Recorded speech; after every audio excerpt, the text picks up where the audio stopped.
Hey, it's Diego with Aim Shoot Develop. Today, I'm not just talking about the new Olympus Infinity Stylus. I get a tongue tied there.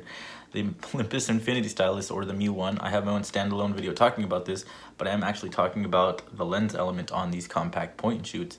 This is obviously a fantastic camera. You can see in the description I praise it for its great lens. But the issue with this is that it does have a ton of debris inside. It actually has some fungus or maybe mold. I'm not too sure on that one, but you got some stuff growing into it. I'm gonna cut to a video talking about this, showing it in depth kinda. And pretty much when you think of these point and shoots, you see them online and people kind of pass them up for a little bit of debris or a little bit of like mold or something. And it does unfortunately get worse if you don't do anything about it. But I wanna see how bad you can pretty much get. I would probably consider this worst case scenario in point and shoots. There is another video on YouTube talking about SLR cameras, or like the digital, like even like mirrorless cameras, when the lenses on those goes sour and gets mold or even some like debris. It doesn't affect the image quality, but on these point and shoots it's a whole different ball game. You know, you could send it to get repaired, but with these ones it's getting really hard to find people who repair film cameras, or even like the smaller the camera, the harder it is to get to repair. So I'm wondering if it's worth picking these up for a small cut price, or even if somebody mentions it in the thing. Let's say you find it in a yard sale. Sometimes people pass them up because they think it's not gonna work, but I'm here to kind of throw my input. I did run a roll of black and white film. I develop it at home. You can see here's my little developer. It's the lab box. I'm not sure it's the lab box, just a little simple thing.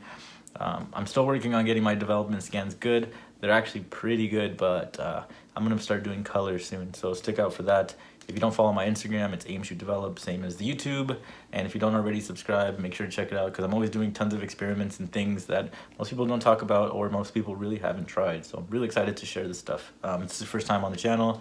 Shout out to you. You can leave a comment or DM me on Instagram, and we can talk cameras if you have questions about this or any of the other cameras on my Instagram or on YouTube. So I'm cutting right to the examples. Yep. I pretty much went around town taking pictures of things that I thought were notable on this kind of messed up Olympus Mu. Obviously the lens is kind of jazzed up. As I was getting the film done and developed, I didn't notice anything wrong with it. This next example is actually kind of going to blow your mind when you look at it. Yep, this is exactly what didn't happen. This is actually a photoshopped image. I'm going to show the original.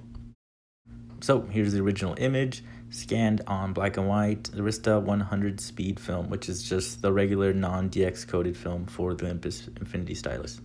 Most of the artifacts you're gonna see on there are actually from me not puffing air and taking the little little debris stuff from the film, like stuff that just gets kicked up. I did get a blower recently, so expect some little bit cleaner scans.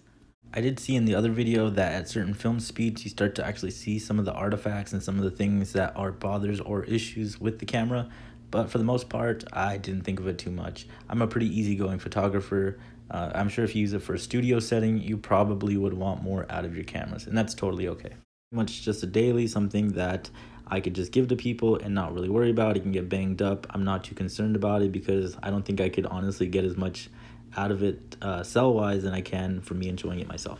So that's pretty much the video. It's not too crazy or straightforward. I just wanted to show some photo examples, what's possible, and what you're kind of expecting to get. This is a really bad example in the sense of like there's a ton of stuff in there. Let me know down below, would you pick up a camera now knowing that this, won't affect the images? I think it might mess with some of the settings on like a grand scale if you're using this for like a professional shoot or anything like I was saying earlier. But for me, just casual, going out, doing whatever, pictures of friends, of vacations, don't worry about it kind of deal, this is okay with me. I'm okay with this. I'm such a casual photographer that I don't mind. But if you are doing something, then I probably would concern myself. That makes sense. So yeah, let me know down below when you pick something up like this, or have you passed one up because of this. That's actually pretty one of my regrets. I did pass up on a camera because it did have a ton of stuff in the lens, and looking back, probably would have got a good deal on it considering, but you live and learn. So that's pretty much it. You can reach out on any platform, on YouTube, leave a comment. On Instagram, you can shoot me a DM or in the comments. I'll be posting some of the other pictures from this roll in Instagram, and I'll also be posting some new Polaroid stuff like some dual chrome. I'm working on a ton of projects. I'm always trying to put out content for you guys, and really show that I'm here. I'm accessible, and I'm here to answer any questions. So photography is a super smooth transition to get into. I'm trying to get more people into it. I guess that's the whole mission of YouTube. So that's it. Pretty much keep shooting film. Take care. Peace.